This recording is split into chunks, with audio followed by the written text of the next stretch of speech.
In this guide, I'm going to show you how to claim and redeem the free GTA Plus subscription after GTA 6 pre-order on PS5 tutorial. This is the easiest method to go ahead and knock this out. Before we get into this guide, make sure to like the video and subscribe to the channel with all notifications on. It really does help with the channel and it lets us know that you want more content like this. We'd greatly appreciate it. And if at any point throughout this guide you did have any questions, just ask them down in the comment section below and we could help you out further. I'm going to be doing my best to reply to every single comment down there. Also, I just launched the GTA 6 $1 million money map so that you can monetize the hype. Now, this is my exact strategy on how I plan on making $1 million from the GTA 6 hype before and after release. And inside, I'm going to break down the content ideas, YouTube plays, digital products, affiliate angles, and other ways to turn all of this attention into income. So if you want to follow the exact same roadmap that I personally am using, check it out. Every purchase also does help support the channel and allows me to continue making videos like this. We'd greatly appreciate it.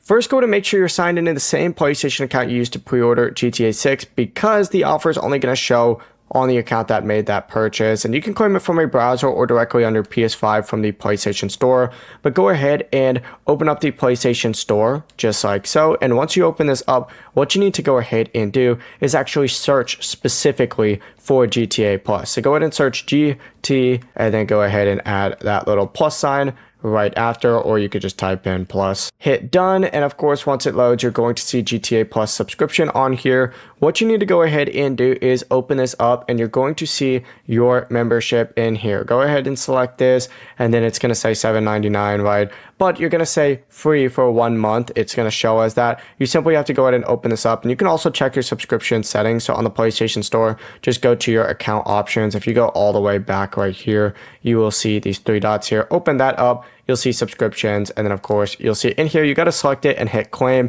and then you can go ahead and make sure it's active. Now, if you want to cancel it, you can cancel it before the renewal month ends, and we have a full separate video on that, so make sure to check that out. Before you leave this guide, make sure to like the video and subscribe to the channel with all notifications on. It really does help the channel and it lets us know that you want more content like this. We'd greatly appreciate it. If at any point throughout this guide you did have any questions, once again, ask them down in the comment section below and we could help you out further. I'm going to be doing my best to reply to every single comment down there. Have a great rest of your day though. Peace.